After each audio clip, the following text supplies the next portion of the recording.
If you're seeing this on Black Friday, I really hope that this is one of the first videos that you get to see whenever you open up this app. Please like, share, comment, because this could change the perspective of many, many people around the consumerism and environmental degradation that is Black Friday. This is all about education, about how the capitalist system works and how we can change people's hearts and minds around their shopping habits. We're going to deep dive Buy Nothing Day. Buy Nothing Day is an international anti-capitalist movement. The movement originally started in 1992 up in Canada, but it has some roots that can be traced all the way back to 1899. It's always observed the last Friday of November. Some countries observe it on the last Saturday of that month. And some diehards will run it out through the entire weekend. All in all, about 35 countries around the world observe Buy Nothing Day. Now, like I said, the first Buy Nothing Day was organized in Canada in 1992. As you can see the quote here, a day of society to examine the issue of overconsumption. This was seen as a way to fight back the barrage of marketing ads that we would see every single day leading up to Black Friday, and the enticement of the sales and the coupons that would get people to overspend. Think of this as a way for Americans and residents all over the world to fight back on overshooting their own familial budget. This is to the point where people were marching in the streets, and they still do. Protesters are known to use guerrilla tactics like street theater. Tactics also include international boycotts around brands that are made in countries of origin where there are wars happening, or countries that support war. And war is the most environmentally destructive of all human activities because of the hyper-localized impacts over such a short amount of time to people, air quality, water quality, resources, soil health, and wildlife. So back to Buy Nothing Day, there's actually some interesting research around the impacts on the psyche of entire populations regarding the pressures of Black Friday. This is done on purpose. I feel as a society, this is where FOMO actually started. Hold on, my hair is getting totally obnoxious. It's going up. Phew, that's better.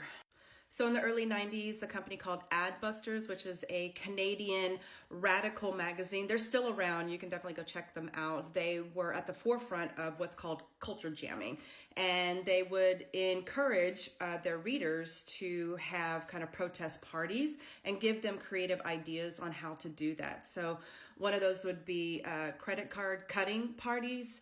Another would be handing out flyers to people coming in and out of stores that were doing their purchasing and their shopping for Christmas, to let them know about the movement and how they could get involved.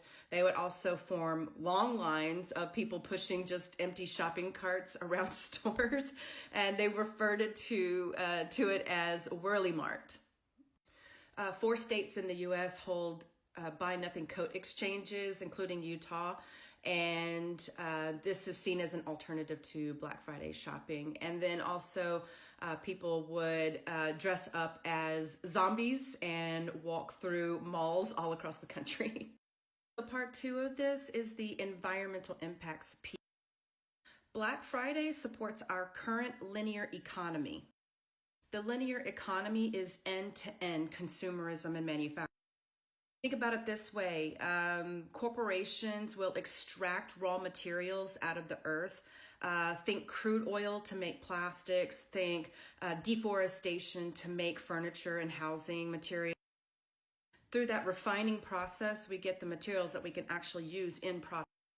Now, once that product is made, then it gets shipped through transportation lines, trucking, overseas through shipping, rail, you name it. But it all leaves a footprint of emissions through fossil fuel. After transportation comes the consumption part, where these materials, these items end up on our store shelves, and as consumers, we go to buy them. Why? Because it's the next big thing. It's shiny, it's a gadget, you name it. This is the FOMO piece of it, right? So after we buy the products, we bring them home and they'll last for 6 months, a year, couple of years. They don't make them like they used to is an actual thing because lower quality is actually better for the corporations. If it breaks, you got to buy another one, right? This is called planned obsolescence. Now, once that product breaks, then it probably is going to go to a landfill or an incinerator where we're burying or burning our trash. So again, you can see the end-to-end problem.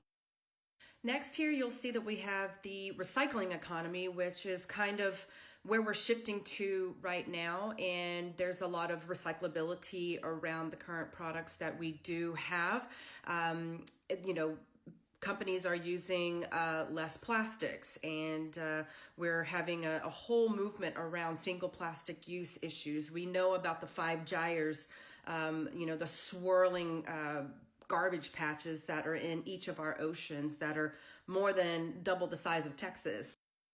So that means that there's some serious awareness that's happening around consumers and what they're actually purchasing. They're becoming a lot more savvy to what businesses are putting out on the store shelves. So we are demanding as consumers that they green up their operations and they use less toxic materials that are more recyclable.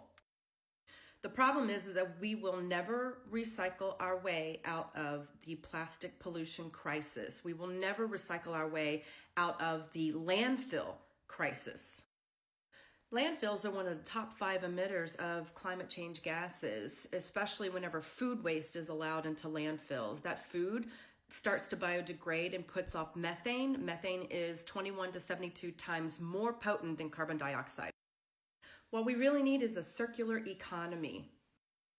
This takes the A to Z piece of linear economy and puts it into a loop to create a circle. When things go to the landfill, for every 10,000 tons, you can create 1 job. For that same 10,000 tons, if it was recycled, you could create 4 jobs. If it went to the composting sector, remember that food waste I talked about, it can create about 10 jobs. And for the reuse, repair, remanufacturing sector, we're talking 75 to 250 jobs for that same amount of waste that could have gone to the landfill, but it was captured and saved.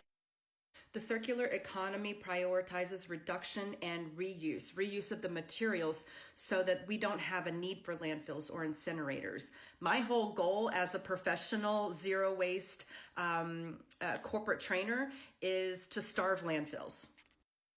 The circular economy is what's called regenerative. The regenerative design mimics nature. There is no waste in nature.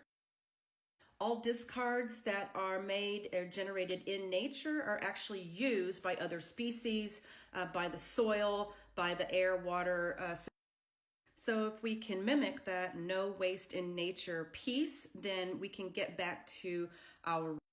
This is going to come in the form of natural climate solutions, green infrastructure, remanufacturing, refabrication, reuse, repair, reduction, all those kind of re's that you can think of before we get to recycling and before we get to landfilling and incineration.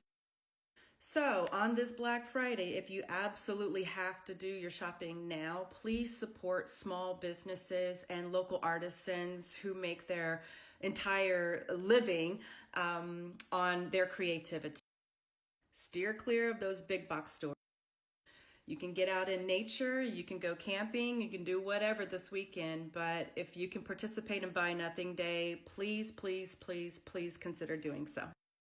I'm Stacy Savage, aka the Texas Trash Talker.